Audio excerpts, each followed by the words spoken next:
All my ladies, make some noise. All the fellas, make some noise. Do not break up with your girlfriend tonight if she's looking at a nigga. Shit, man, you know, just give her a pass.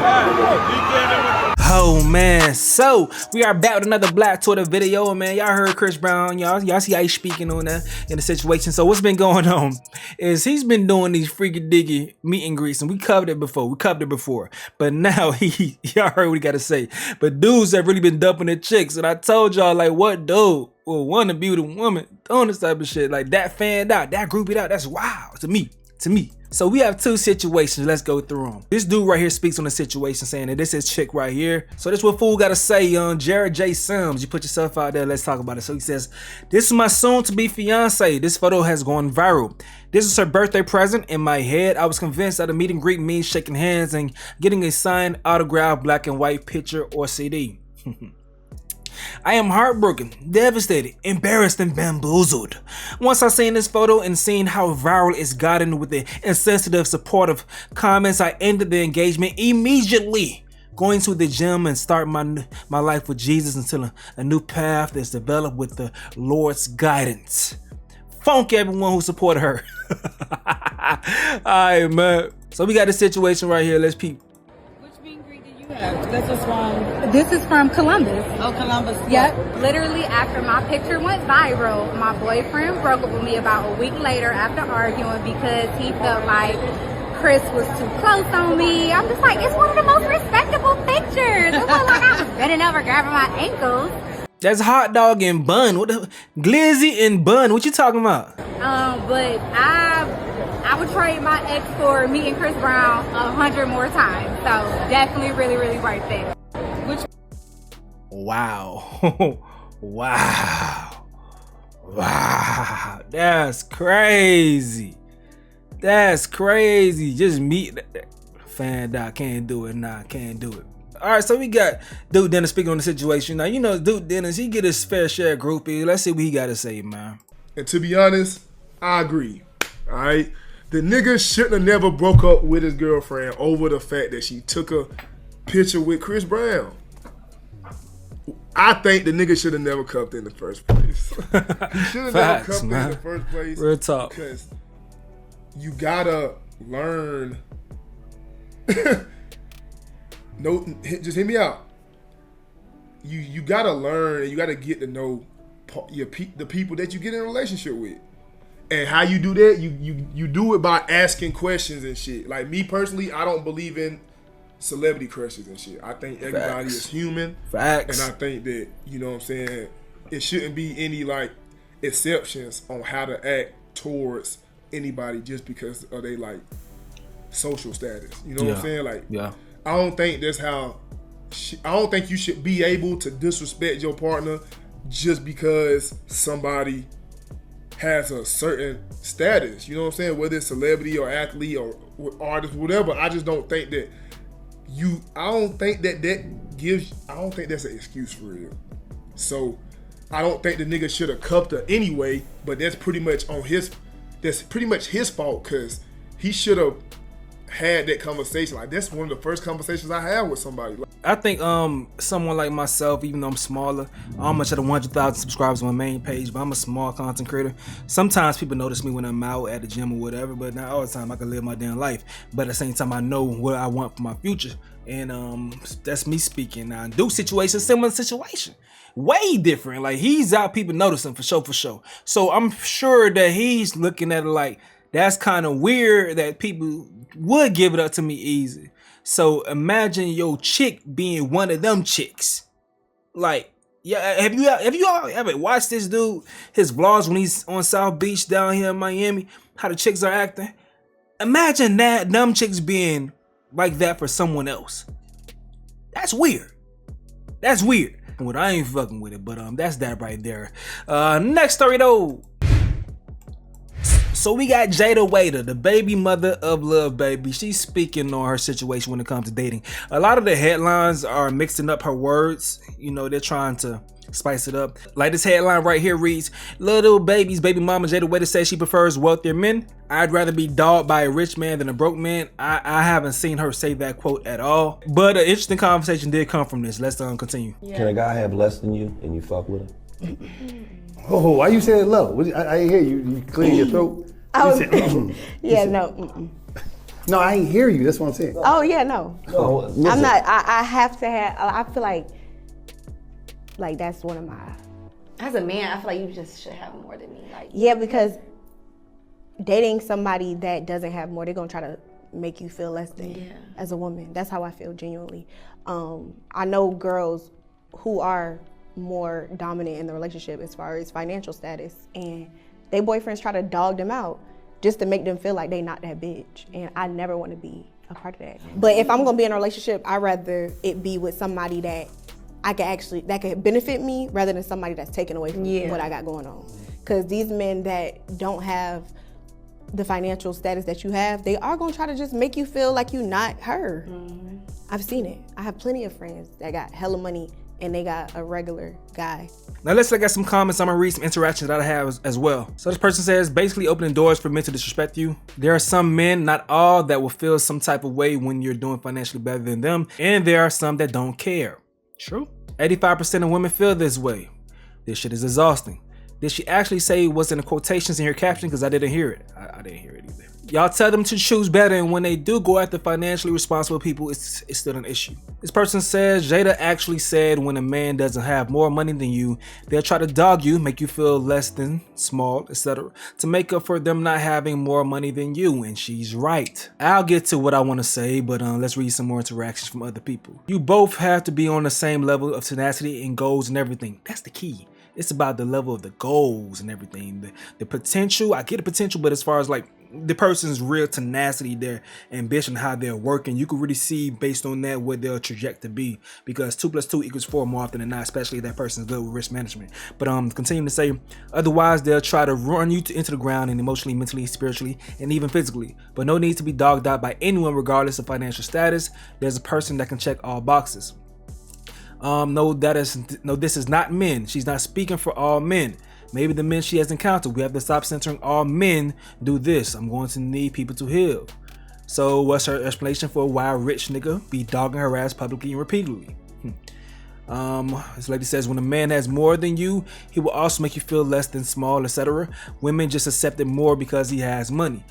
In response to this person saying she's right, I said she's not right. That's not everyone's experience. That can be a fear that she may have because she's heard it happen before. And it's also okay for her to avoid that experience if that's what she wants to. But to speak in absolutes is wrong. Now this person responds to me saying, but a lot of women with money say this all the time. I said most people aren't rich, baby girl, but they have the tendency to adapt to the ideologies of these influencers. Some women making 100K would turn down men making 80K. What y'all think about that? Another exchange. The person says she didn't speak in absolutes, which she did, and she made it clear it was her opinion, feeling on the topic, and provided evidence towards it. That's not evidence. She mentioned anecdotal evidence. It's not evidence. Absence of the word some does not mean the presence of the word all. If it doesn't apply, let it fly. The more defensive you are, the more guilty. All right. So I said, if it doesn't apply, let it fly isn't an effective way of communicating in topics like this. If you have a different perspective that you can present to a conversation, you should be able to do it. I am a man who's been in both positions with the same woman, and she'll tell you herself that I'm a gentleman regardless. Excuse my typo. If anything, her fear comes from the possibility of me changing as I continue to make more. But I can tell you this and still say that's my personal experience. It doesn't negate from everyone else's. Jada's fear is valid if that makes her comfortable, but offering my perspective simply just expands the conversation. These social media conversations have poisoned a lot of folks' minds, and they inherit trauma that they've never even experienced. All right, now Jada speaks. You went outside on the podcast, baby. No, I said exactly what I felt. I said exactly what I felt, and the real rich boss bitch will feel me. And if you don't feel me, then it wasn't for you. And I think honestly, I think she could do what she wants to. I don't care if that's what she gonna do to feel comfortable as far as how she pick men, do it and live with the consequences or live with the reactions, live with circumstances that you created for yourself. I don't really care. I also think this is another thing we have to factor in because I was thinking about this as I talked about this topic off air. I was thinking like men don't care about how much money a woman makes, especially if they're a boss chick, but a woman's status can give her more value to some men because she becomes more of a trophy. A woman like Jada, who's a businesswoman, getting the bread and everything, even though she may have children with a guy and her relationship doesn't work out, she may be able to rebound because of her status socially. She still is a trophy in this world that they live in. You feel me? That social media streets or that fast life world they live in.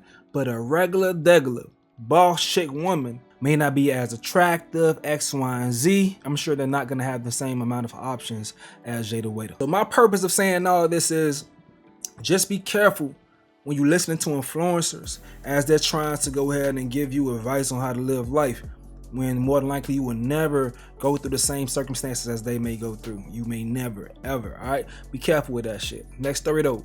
All right, so JT from the City Girl, she got a track coming with Jeezy. He gonna be on the OK remix that's supposed to be dropping. Now, if you guys don't remember, the City Girls had a little back and forth this past couple months ago. JT addressed everything on the Keke Palmer show. Check it out right here and see what she had to say. So what was going through, for a minute I thought it was like a little publicity stunt, but what was going through your mind when you in Miami was going back and forth and people was trying to pick it up, and then y'all immediately closed it out within literally like 30 minutes or less?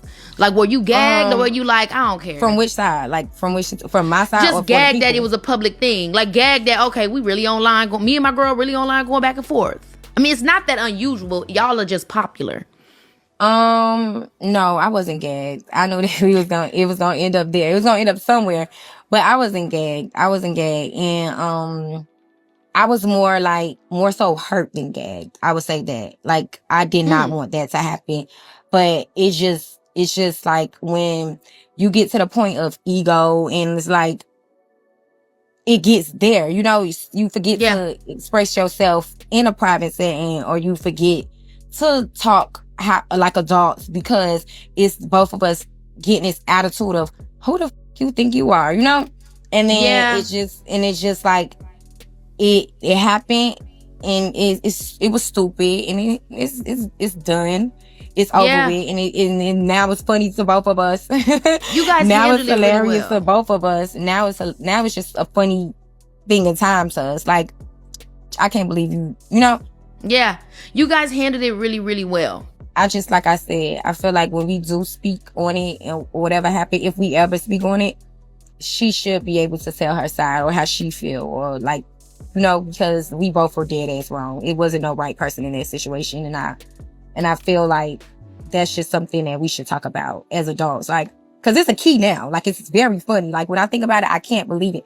And, she texted me the other day about something, and because you know me, I always be just, and I was like, oh girl, I forgot. That was the day we was arguing. Like, and I can't believe that we had like, I was like, girl, okay. Like, that was the day we was arguing or whatever.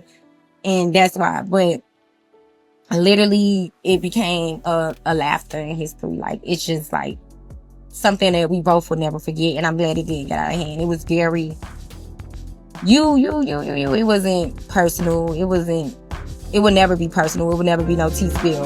All right, so y'all let me know about that situation. I'm from Miami. I'm glad that they work past what they got going on, and hopefully they can keep pushing it, man. I'm always hope for the crib to go ahead and prevail with whatever situation. Next story though. All right, so this is King Von's little sister, and she had a situation where she threw on Chief Keef's chain, you feel me? And if y'all don't remember, we had a situation on the past Black Twitter episode where Chief Keef and Sexyy Red was getting all cozy, and she was lying, talking about something that's her brother and everything.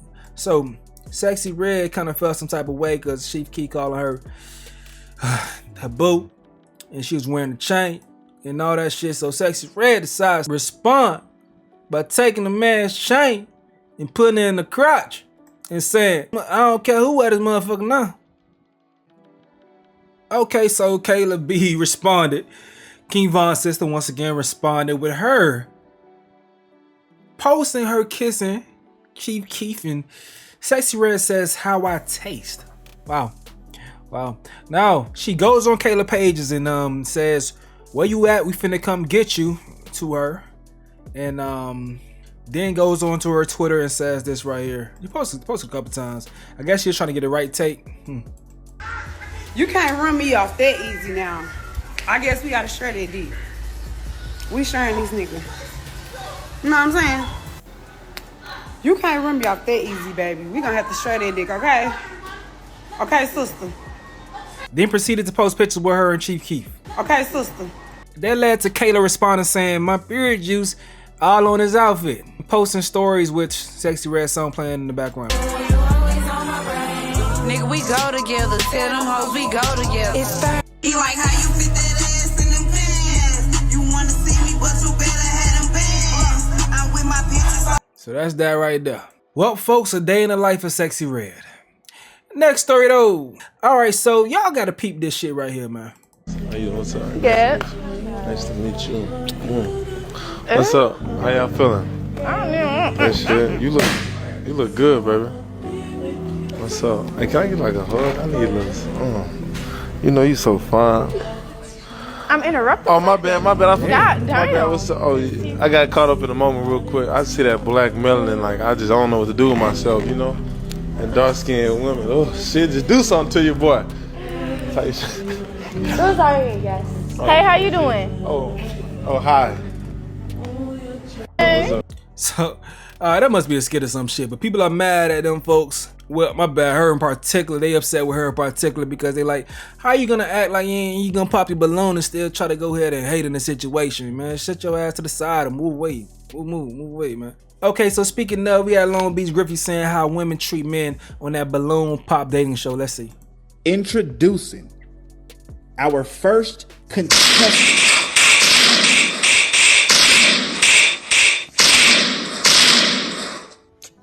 Y'all ain't even see me yet. Okay, let's go to this first young lady. Excuse me, man. Why did you pop your balloon?